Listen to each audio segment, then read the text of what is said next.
ಇನ್ನು operation towing ಆಗ್ತಾ ಇದೆ ಬೆಂಗಳೂರಿನಲ್ಲಿ. ಬಿಡಾಡಿ ವಾಹನಗಳ ಟೋಯಿಂಗ್ ಕಾರ್ಯಾಚರಣೆ ಇವತ್ತಿನಿಂದ ಶುರುವಾಗಿದೆ. ಅಂದ್ರೆ ಹೇಳೋರು ಕೇಳೋರು ಯಾರು ಇರಲಿಲ್ಲ ಅಂತ ಹೇಳಿ ಗಾಡಿನ ಅಲ್ಲೇ ಫುಟ್ಪಾತ್ನಲ್ಲೇ ನಿಲ್ಲಿಸಿ ಅಥವಾ ರೋಡ್ ಸೈಡ್ನಲ್ಲಿ ನಿಲ್ಲಿಸಿ ಧೂಳು ಹಿಡಿತಾ ಇತ್ತಲ್ಲ ಆ ಗಾಡಿಗಳಿಗೆ ಲಾಸ್ಟ್ ವೀಕ್ ಅಂದ್ರೆ 7 ದಿನಗಳ ಹಿಂದೆ ನೋಟಿಸ್ ಅಂಟಿಸಿ ಬಂದಿದ್ರು. ಅದಕ್ಕೆ ಉತ್ತರನೂ ಕೊಟ್ಟಿರಲಿಲ್ಲ ಅಂತ ಇವತ್ತು ಆ ಗಾಡಿಗಳನ್ನೆಲ್ಲ ಟೋಯಿಂಗ್ ಮಾಡ್ತಾ ಇದ್ದಾರೆ. ಸಚಿವರಾದಂಥ ಕೃಷ್ಣ ಬೈರೇಗೌಡರು ಟೋಯಿಂಗ್ಗೆ ಚಾಲನೆ ಕೊಟ್ಟಿದ್ದಾರೆ. ಮಲ್ಲೇಶ್ವರದ MD ಬ್ಲಾಕ್ನಲ್ಲಿ ವಾಹನಗಳ ಟೋಯಿಂಗ್ ಆಯಿತು. 7 ದಿನಗಳ ಹಿಂದೆ ಆ ಕಾರ್ಗಳಿಗೇನೆ ನೋಟಿಸ್ ಅಂಟಿಸಲಾಗಿತ್ತು. ಆದರೂ ವಾಹನವನ್ನು ತೆಗೆದಿರಲಿಲ್ಲ ಅಲ್ಲಿಂದ ಜಾಗದಿಂದ. ಇವತ್ತು ಕೃಷ್ಣ ಬೈರೇಗೌಡರು ಮತ್ತು ದಿನೇಶ್ ಗುಂಡೂರಾವ್ ಅವರ ಉಪಸ್ಥಿತಿಯಲ್ಲಿ ವಾಹನಗಳ ಟೋಯಿಂಗ್ ಕಾರ್ಯ ಶುರುವಾಗಿದೆ. ಚೆಕ್ ಮಾಡ್ಕೊಳ್ಳಿ, ನೀವ್ಯಾವುದೋ ಜಾಗದಲ್ಲಿದ್ದು ನಿಮ್ಮ ಕಾರ್ನ ನಿಲ್ಲಿಸಿ ಆಮೇಲೆ ನೋಡೋಣ ಅಂಥೇಳಿ ಊರು ಬಿಟ್ಟು ಹೋಗಿದ್ರೆ ನಿಮ್ಮ ಫ್ರೆಂಡ್ಸ್ಗಳಿಗೆ ಫೋನ್ ಮಾಡಿ, ಇಲ್ಲ ನೀವೇ ಬಂದು ಗಾಡಿನ ತಗೊಂಡೋಗಿ. ಇಲ್ಲ ಅಂತಾದರೆ ನಿಮ್ಮ ಗಾಡಿ ಸ್ಕ್ರಾಪ್ಗೆ ಹೋಗುತ್ತೆ. ಚೆನ್ನಾಗಿತ್ತು ಅಂತಂದರೆ ಅದನ್ನು ಬಿಡ್ ಮುಖಾಂತರ ಸೇಲ್ಗಿಡ್ತಾರೆ, ಹರಾಜಿಗಿಡ್ತಾರೆ. ಆ ಗಾಡಿ ಚೆನ್ನಾಗಿದ್ದರೆ ಹರಾಜಿಗಿಡ್ತಾರೆ. ಲಡ್ಕಾಸಿ ಗಾಡಿ ಆಗಿದ್ದರೆ ಅದನ್ನು ಗುರ್ಜರಿಗೆ ಹಾಕ್ತಾರೆ.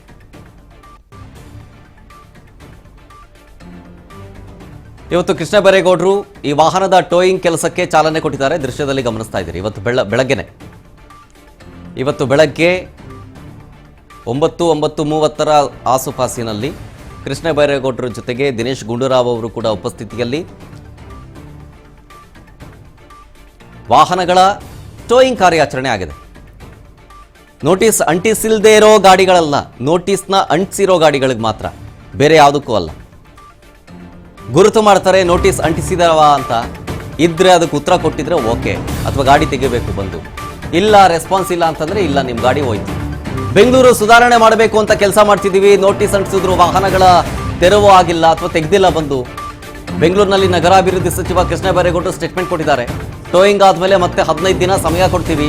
ರಸ್ತೆ ಫುಟ್ಪಾತ್ ಯಾರ ಆಸ್ತಿಯೋ ಅಲ್ಲ, ಸಾರ್ವಜನಿಕರ ಆಸ್ತಿ ಅದು.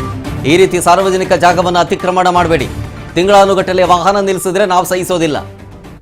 ಸಿಟಿಲಿ 2700 ಬಿಡಾಡಿ ವಾಹನಗಳನ್ನು ಪಟ್ಟಿ ಮಾಡಿದ್ದೀವಿ ಅಂತ. ನಗರ ಗುಜರಿ ಆಗೋದು ಬೇಡ, ಅದಕ್ಕೆ ಅವಕಾಶ ಕೊಡಲ್ಲ ಅಂತಂದ್ರು.